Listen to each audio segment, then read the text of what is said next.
पिछले 300 साल में ऐसा पहली बार हो रहा है कि हमारे चीनी भाई दुनिया की सबसे बड़ी कौम नहीं होंगे। अप्रैल 2023 में भारत में कोई एक वो बच्चा पैदा हुआ जिसने भारत को दुनिया का सबसे ज़्यादा आबादी वाला मुल्क बना दिया। ज़्यादा आबादी होना एक एसेट भी हो सकता है और एक लायबिलिटी भी।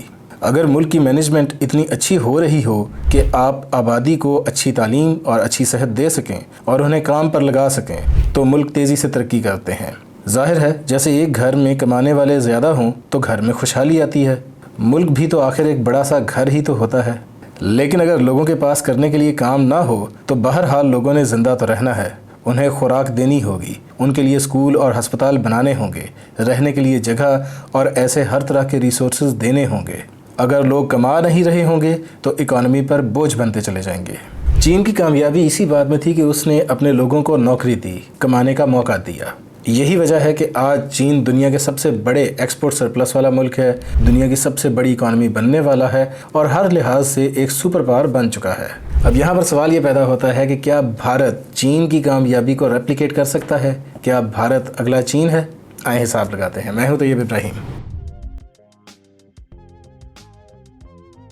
चीन की मैसिव ग्रोथ का सफ़र शुरू हुआ था बुनियादी तौर पे 1990s में। उस वक्त चाइना ने एक बड़ा सिंपल सा आइडिया फॉर्मुलेट किया।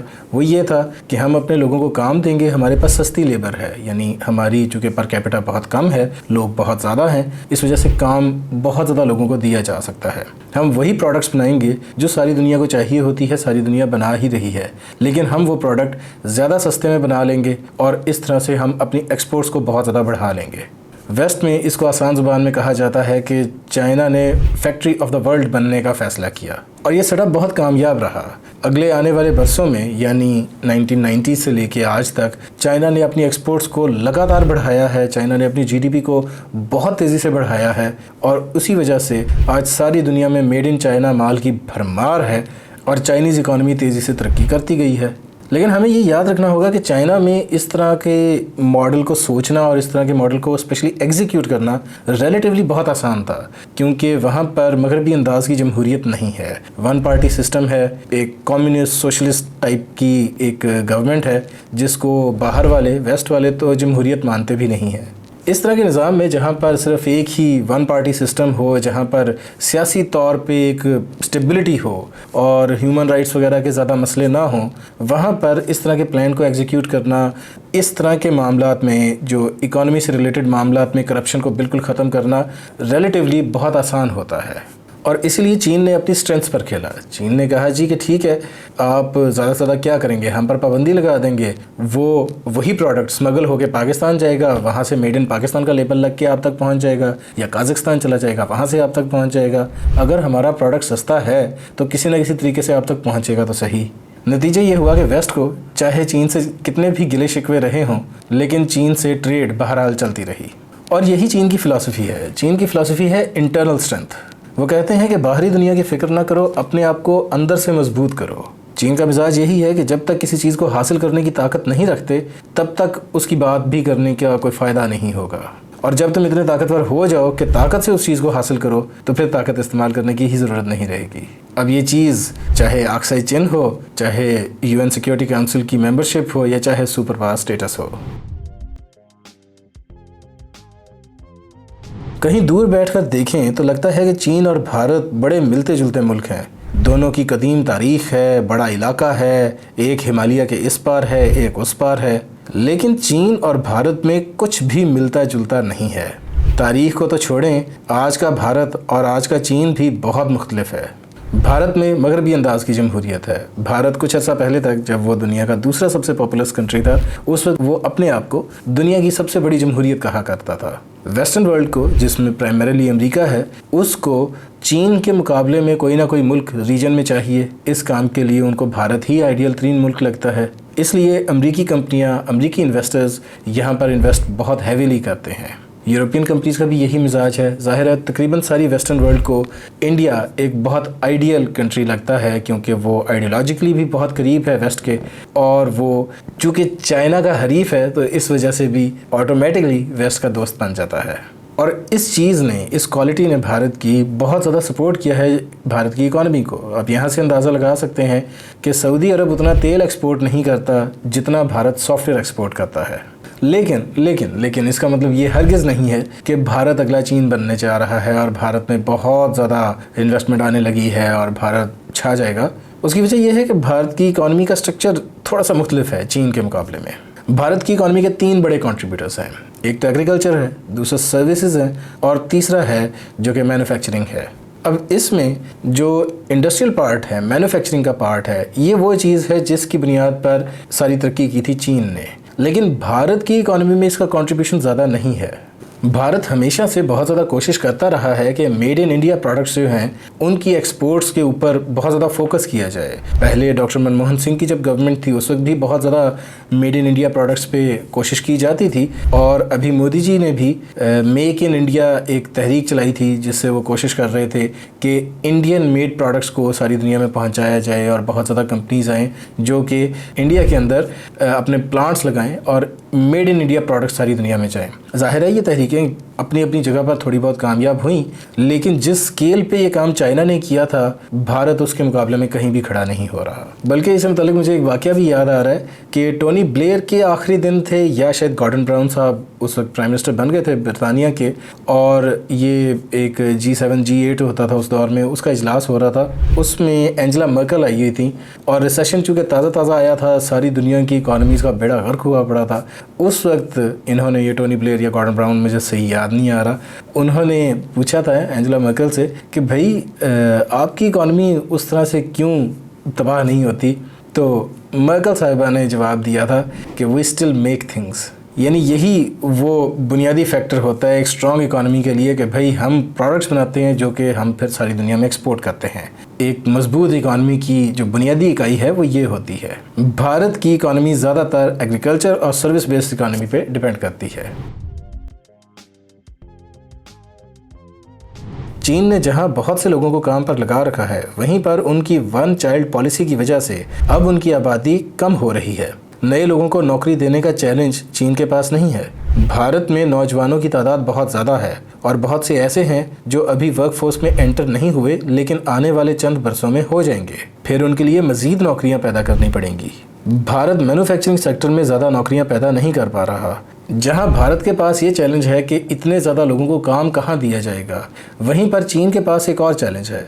चीन के पास चैलेंज ये है कि कुछ ही अरसे में चीन के पास बूढ़े लोगों की तादाद बहुत ज़्यादा हो जाएगी, रिटायर्ड लोगों की तादाद बहुत ज़्यादा हो जाएगी, जबकि काम करने वाले लोगों की तादाद काफ़ी कम होगी। तो उस वक्त पेंशन्स, रिटायरमेंट फंड्स और ऐसे लोगों की मदद करना, उन लोगों की, यानी इतनी स्ट्रॉन्ग इकॉनमी रखना कि वो सारे लोग जो अब रिटायर हो चुके हैं, जो अब वर्कफोर्स का पार्ट नहीं है, उनका ख्याल रखा जा सके। और ऐसी इकॉनमी बनाने के लिए लोग बहुत कम होंगे, जबकि इकॉनमी पर जिन लोगों का बोझ होगा वो बहुत ज़्यादा होगा। तो ये अपने आप में चीन के लिए एक बहुत बड़ा चैलेंज होगा। भारत को बहुत ज़्यादा नौकरियां पैदा करनी हैं और एक ऐसी दुनिया में नौकरियां पैदा करनी है जहां पर AI के इनकलाब की वजह से लग रहा है कि बहुत सी नौकरियां ख़त्म होती जाएंगी। सारी दुनिया के टेक सेक्टर में अंधाधुंध डाउनसाइजिंग चल रही है और ऐसे वक्त में नई नौकरियां पैदा करना अपने आप में एक बहुत बड़ा चैलेंज है। चीन ने अपने आप को फैक्ट्री ऑफ द वर्ल्ड बनाया था। जाहिर है भारत ये नहीं बन सकता क्योंकि ये गैप तो चीन ने फिल कर दिया है। भारत को कोई अपना डिज़ाइन निकालना है और यहाँ भारत को एडवांटेज मिलता है। चीन की दुनिया में इमेज ख़राब है। दुनिया भर में खबरें चलती हैं कि एप्पल आईफोन चीन में बच्चों की मजदूरी से बनता है। चीन की वेस्टर्न वर्ल्ड में इमेज ह्यूमन राइट्स के हवाले से कोई बहुत अच्छी नहीं है। अभी कुछ अर्से पहले तक 98% आईफोन्स सिर्फ चीन के अंदर बनते थे। भारत में इसकी प्रोडक्शन सिर्फ 1% थी, जबकि आज ये फिगर तकरीबन 7% तक जा चुका है और अगले 7 वर्षों में ये फिगर 25% तक जाने का इम्कान है। ऐसे ही और भी बहुत से केसेस हैं जहां पर भारत अपने आप को चाइना के अल्टरनेटिव के तौर पे पेश करता है, एक बेहतर इमेज वाले अल्टरनेटिव के तौर पे। मगर जाहिर है भारत का निज़ाम, भारत का पॉलिटिकल स्ट्रक्चर, भारत का कल्चरल सिस्टम जो है वो चीन से बहुत मुख्तलिफ होने की वजह से उतनी स्पीड पे काम भारत में नहीं हो सकता, उतनी तेज़ी से, उतना ज़्यादा फैसिलिटेट नहीं कर सकता भारत जितना कभी कभी चीन कर जाता है। कल्चरल फैक्टर्स की बात हो रही है तो एक बात और भी देखें, चीन में काम करने की उम्र की जो ख़वातीन हैं उनमें से 60% काम करती हैं, यानी कोई ना कोई नौकरी करती हैं। ये एवरेज अमेरिका से भी ज़्यादा है। लेकिन अगर भारत से मुकाबला किया जाए तो भारत में ये टोटल 24% है, पाकिस्तान से भी कम है। और एक मज़े की बात ये भी है कि भारत में ये शेयर लगातार कम हो रहा है, यानी औरतें काम की बजाय घर बैठने को तरजीह देने लग गई हैं। अब औरतों के काम ना करने की वजह से, काम नहीं कहना चाहिए, नौकरी ना करने की वजह से, ऑफ कोर्स जो हमारी होम मेकर्स हैं वो शायद बाकी औरतों से शायद ज़्यादा ही काम करती हों। अब ख़वातीन का नौकरी ना करना शायद एक कल्चरल फैक्टर है। इसकी वजह ये हो सकती है कि हमारे कल्चर में औरत से नौकरी कराना बहुत इज़्ज़त की बात नहीं समझी जाती। शायद ये समझा जाता है कि भाई इतने गरीब हैं, ये बेटियों से काम लेते हैं। शायद इसकी वजह ये भी हो सकती है कि हरासमेंट वगैरह की खबरें देख देख के हम ये चाहते हैं, यानी भारत के लोग ये चाहते हैं कि भाई हमारी बेटी घर से बाहर ना ही निकले तो ही अच्छा है। अब शायद ये दोनों फैक्टर्स ही हों, शायद मज़ीद फैक्टर्स भी हों, लेकिन बुनियादी बात यह है कि भारत की जहाँ इकॉनमी तरक्की कर रही है वहीं पर लोगों का मिजाज ये है कि भाई अगर हम अच्छा कमा लेते हैं तो फिर क्या ज़रूरत है कि हमारे घर की बेटी या बहू या हमारी बीवी को ये भी नौकरियां करें, ये घर में रहें। ज़ाहिर है जब इन्वेस्टर भारत के बारे में सोचेगा तो ये भी सोचेगा कि भाई भारत में ही लगाना ज़्यादा अक्लमंदी है या फिर जो रीजन के आसपास के ममालिक हैं, बांग्लादेश, वियतनाम, थाईलैंड, पाकिस्तान, अगर यहाँ पर इन्वेस्टमेंट कर दी जाए तो क्या वहाँ कोई फ़ायदे का सौदा है या नहीं। यहाँ पर पाकिस्तान के लिए भी एक अपॉर्चुनिटी पैदा हो जाती है। पाकिस्तानी कौम आजकल काफ़ी समझदार हो चुकी है। पाकिस्तानी कौम को कोई शौक़ नहीं है अपने आप को सुपर पावर बनाने का। पाकिस्तानी कौम का ख्वाब जर्मनी या जापान या फ्रांस या स्वीडन इस तरह के किसी मुल्क का बनने का है जो कि अपने आप में ताकतवर ममालिक हैं, लेकिन ये सुपर पावर्स नहीं है। पाकिस्तान को अमेरिका या चीन बनने का कोई शौक़ नहीं है। दूसरी तरफ जहाँ पर पाकिस्तान के डेमोग्राफिक्स यानी एज वगैरह के जो फैक्टर हैं वो भारत से बहुत ज़्यादा मिलते हैं, वहीं पर पाकिस्तान में कुछ दूसरे एडवांटेजेस हैं। मिसाल के तौर पे रोड नेटवर्क पाकिस्तान में ज़्यादा अच्छा है, पाकिस्तान की कनेक्टिविटी चीन वगैरह से ज़्यादा अच्छे होने की वजह से एक एडवांटेज भी मिल सकता है। पाकिस्तान में रेसिज्म का मसला ऑफिशियली भारत से बहुत कम है। पाकिस्तान में जो जमातें मज़हब का लेबल अपने ऊपर नहीं लगाती वो हमेशा इलेक्शन जीतती हैं, जबकि मजहबी जमातें मेन स्ट्रीम में कभी इलेक्शन नहीं जीत पाती।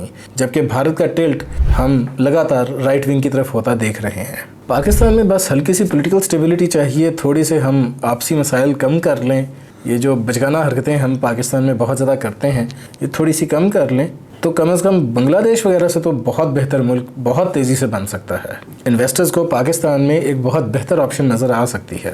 जब इन्वेस्टर्स का रुख इस तरफ को है, साउथ एशिया की तरफ है, तो फिर पाकिस्तान को इससे फ़ायदा उठाना चाहिए और पाकिस्तान ये फ़ायदा उठा सकता है। और अब चूँकि मुल्क में हालात थोड़े स्टेबल हो रहे हैं तो उम्मीद की जानी चाहिए कि अब ये फ़ायदा पाकिस्तान उठा लेगा। कंक्लूड करते हैं, इन्वेस्टर्स का रुख हमारे रीजन की तरफ है, बिल्कुल है, और इसका सबसे ज़्यादा फ़ायदा कौन उठाएगा? भारत ही उठाएगा। वेस्टर्न वर्ल्ड की पूरी सपोर्ट होने का फ़ायदा भारत को मिलेगा, बिल्कुल मिलेगा। क्या भारत एक सुपर पावर बन जाएगा? शायद नहीं, अभी तो नहीं, शॉर्ट टर्म में बिल्कुल नहीं। चीन के पास जो फार्मूला था वो था फैक्ट्री ऑफ द वर्ल्ड बनना। उन्होंने एक्सपोर्ट्स को बहुत ज़्यादा बढ़ा दिया था। भारत ने बहुत कोशिश की है मगर अभी तक वो अपनी एक्सपोर्ट्स को बहुत ज़्यादा नहीं बढ़ा सका। और वो जो गैप था कि भाई हम फैक्ट्री ऑफ द वर्ल्ड बनेंगे, वो गैप चाइना ने फिल कर रखा है। जो छोटे छोटे गैप कहीं पर कोई तलाश करता है, जैसे कि बांग्लादेश ने गारमेंट्स का गैप निकाला है, दुनिया भर में वॉशिंग मशीन वियतनाम की जा रही है, लेकिन ये माइन्यूट किस्म के गैप्स हैं। ओवरऑल के ऐसे कि चाइना से आंधियों की तरह फैक्ट्री सारी चाइना से उठें और इंडिया आ जाएं, ऐसा होने का इम्कान हमें बहुत कम लगता है। हाँ, एक ट्रिक हो सकता है जिससे भारत और पाकिस्तान भी बहुत ज़्यादा फ़ायदा उठा सकते हैं, लेकिन शायद उसका इम्कान बहुत कम है। और वो ट्रिक ये है कि पाकिस्तान और भारत तकरीबन 350 न्यूक्लियर बम बना चुके हैं, और ये ज़ाहिर है हमने तकरीबन एक दूसरे के लिए ही बनाए हुए हैं। मिलाकर ये दोनों मुल्क तकरीबन $100 अरब सिर्फ अपने डिफेंस पे खर्च करते हैं, और अपनी जो मेंटल एनर्जीज़ हैं, इंस्टीट्यूशनल जो मेंटल एनर्जीज़ हैं, वो बहुत ज़्यादा इस चीज़ पर खर्च कर देते हैं कि भाई पाकिस्तान क्या कर रहा है या भारत क्या कर रहा है और हमने इसका मुकाबला कैसे करना है। आखिर किसी तरह ये दोनों मुल्क मिल बैठें और हिसाब लगाएं कि भाई एक जैसे लोग हैं, क्यों ना ज़रा दोस्ती करें, क्यों ना ये सब हरकतें हम बंद करें, एक दूसरे को तंग करने की, शैतानियाँ करने की ज़रा आदतें ख़त्म करें और मिल के तरक्की करते हैं। इसी चीज़ में ज़रा बांग्लादेश को भी साथ मिला लिया जाए, इसी चीज़ में श्रीलंका को भी साथ मिला लिया जाए। हम इस तरह की दोस्ती कर लें जैसे कि यूरोपियन यूनियन की है, जैसे कि अमेरिका और कनाडा की है, तो क्यों ना मिल के तरक्की की जाए। मेरा मानना है कि कभी ना कभी पाकिस्तान और भारत मुश्तरका इकॉनमी की तरफ जाएंगे। शायद मेरी ज़िंदगी में ना हो, शायद आपकी ज़िंदगी में ना हो, लेकिन कभी ना कभी ऐसा ही होगा। और जब भी ये हुआ उस वक्त ये रीजन एज अ होल एक सुपर पावर बनेगा। जब तक हम आपस में लड़ते रहेंगे, पाकिस्तान की मिसाल देता हूँ, जब तक एक मुल्क के अंदर हम लोग आपस में लड़ते रहेंगे तो मुल्क तरक्की नहीं करता।